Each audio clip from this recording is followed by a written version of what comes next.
मेरा नाम मधु है और मेरी शादी एक ऐसे घर में हुई जहाँ एक औरत ही दूसरी औरत को नहीं छूती है। अगर वो ऐसा करेगी तो उसको पाप लगेगा। अगर आप भी जानना चाहते हैं ऐसा क्यों हो रहा है मेरे साथ, तो कहानी को पूरा ज़रूर सुनें।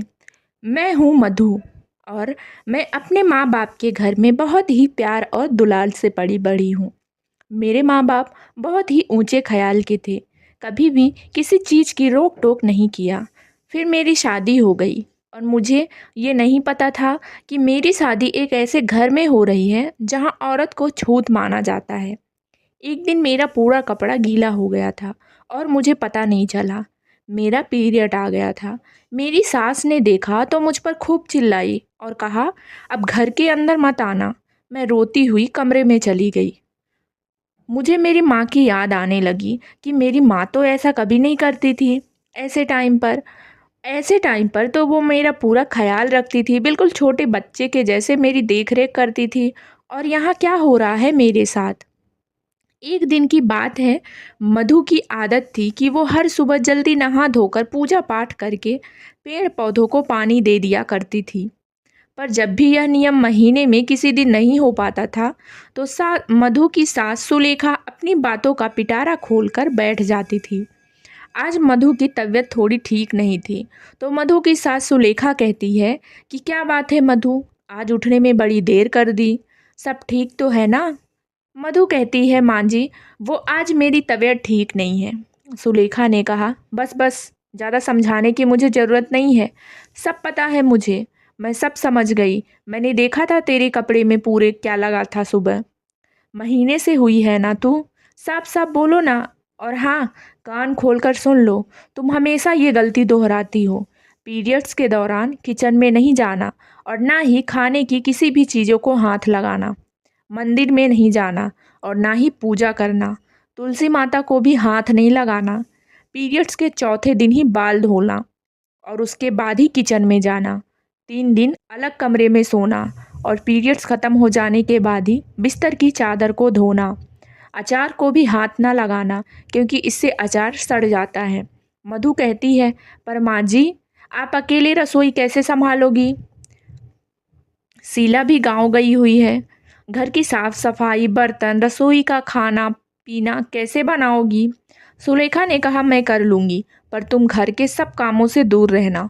सुरेखा का स्वभाव ऐसा ही था, वो अभी भी पुराने विचारों में जीने वाली महिला थी, इसलिए वो पीरियड्स को घिनौने नज़रिए से देखती थी। 3 दिन मधु हद से ज़्यादा परेशान हो जाती है। कभी कभी तो इन दिनों में उसका खान पान इतना खराब हो जाता था कि वह कमजोरी महसूस करने लगती थी। इसका सबसे बड़ा कारण था उसकी सास का पीरियड्स को लेकर अंधविश्वास। मधु कहती है, क्या करूं, आज तो मेरी हालत बहुत ख़राब हो रही है। बार बार बाथरूम जाकर मैं तंग आ गई हूँ। बहुत कमज़ोरी महसूस हो रही है। मन कर रहा है कि एक कप गरम गरम चाय मिल जाए तो पेट की सिकाई हो जाएगी। पर माँ जी तो मंदिर गई हैं, दर्द सहन नहीं हो रहा है। मुझे मजबूरी में चाय बनानी होगी।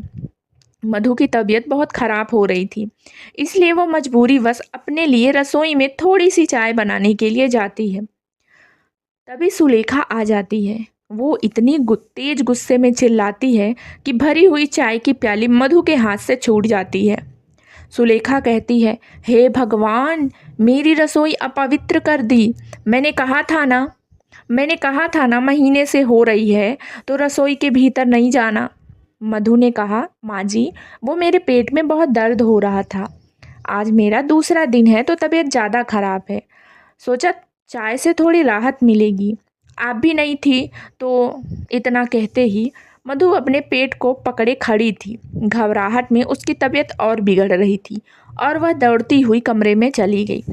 सुलेखा कहती है, अरे कहाँ जा रही है? अब सारी रसोई को गंगा जल से धोना पड़ेगा। पता नहीं ये आजकल की बहुएं भी ना कैसी हो गई हैं। हम लोग तो अपने समय में महीने से होते थे तो हमें तो हमारी सास 3 दिन कमरे में बंद रखती थी। सब कुछ जो खाना पीना होता है वो दरवाजे से ही सरका देती थी। तभी मधु का पति राजेश आ जाता है। वो कमरे में देखता है कि मधु बेहोश पड़ी हुई है। राजेश कहता है, मधु, मधु आंखें खोलो। मधु, क्या हुआ मधु, तभी सुलेखा भी आ जाती है और सुलेखा कहती है, क्या हो गया, इतना चिल्ला क्यों रहा है? अरे मधु को क्या हुआ, अभी तो भारी चंगी थी, अब क्या हो गया इतना जल्दी? इनका भी ना अलग ही नाटक रहता है। नाटक कर रही होगी ताकि सुनना ना पड़े। क्या हुआ बता ज़रा मुझे। राजेश कहता है, पता नहीं माँ, मैं कमरे में आया तो मधु बेहोशी की हालत में दिखी। मैंने लेडी डॉक्टर को फ़ोन कर दिया है, वो आती होगी। सुलेखा कहती है कि डॉक्टर को बुलाने की क्या ज़रूरत थी, वो तो औरतों की प्रॉब्लम है, अपने आप ठीक हो जाएगी, तू नहीं समझेगा। लेकिन राजेश ने डॉक्टर को बुला दिया था। तभी लेडी डॉक्टर आ जाती है, वो मधु का चेकअप करती है और एक इंजेक्शन देती है, जिससे मधु थोड़ी देर बाद होश में आ जाती है।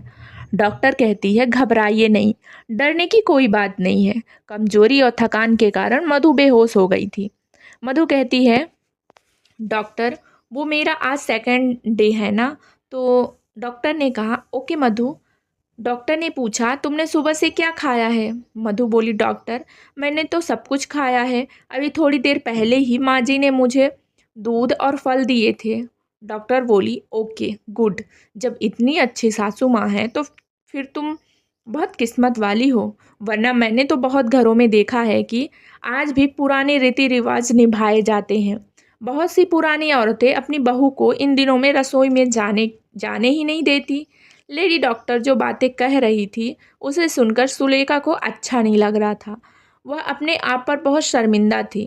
सुलेखा यह सोच रही थी कि मधु ने उसके बारे में झूठ क्यों बोला था, जबकि मधु ने कोई दूध फल नहीं खाए थे।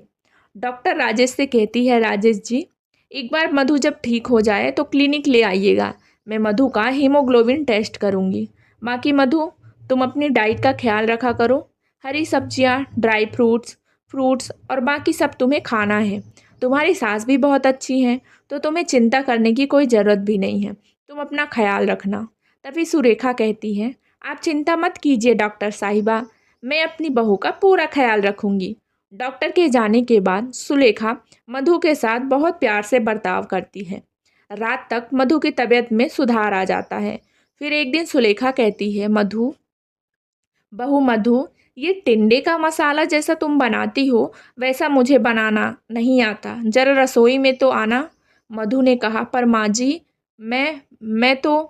इतना कहते ही वह चुप हो गई। फिर भी सुलेखा कहती है, हाँ बेटा, देखो मैंने प्याज भूनने रख दी है, बाकी टिंडों में मसाला तुम अपने हिसाब से भर दो। मधु झट से सुलेखा के गले लग जाती है और रो पड़ती है। आज मधु को लग रहा था कि जैसे उसकी माँ खड़ी है उसके सामने। जैसे वो उसका ख्याल रखती थी वैसे आज उसकी सासू माँ भी उसका पूरा ख्याल रख रही थी। मधु ने कहा, आई लव यू माँ जी। सुलेखा बोली, आई लव यू टू मेरी प्यारी बहू रानी, मुझे माफ़ कर दे, मैं एक औरत होकर भी तेरे साथ ऐसा कर रही थी। जो मेरे साथ हुआ वही मैं तेरे साथ भी कर रही थी। मैं भूल गई थी कि कितनी तकलीफ़ होती है ऐसा करने से। मुझे माफ़ कर दे बेटा। मधु ने कहा, नहीं माँ जी, आप माफ़ी ना मांगिए। और इतना कहते ही वह सुलेखा के गले लगकर रोने लगती है और दोनों सास बहू का प्यार देख राजेश को भी तसल्ली हो जाती है। उस दिन के बाद सुलेखा ने कभी भी पीरियड्स के दिनों में अपनी बहू मधु से छुआछूत नहीं माना। सुलेखा जानती थी उसकी छुआछूत के कारण आज उसकी बहू मधु की जान को खतरा हो सकता था। सुलेखा को अपनी भूल का एहसास हो चुका था। मधु भी अपनी सास की बदलती सोच देखकर बहुत खुश थी। तो दोस्तों, ये थी हमारी आज की कहानी। उम्मीद करती हूँ कि हमारी आज की कहानी आपको पसंद आई होगी। अगर पसंद आई है तो वीडियो को लाइक करें और अगर आप मेरे चैनल पर नए हैं तो चैनल को सब्सक्राइब भी कर लें। साथ ही आप बेल आइकन को भी प्रेस करें ताकि मेरी नेक्स्ट कहानी का नोटिफिकेशन सबसे पहले आप तक पहुँचे।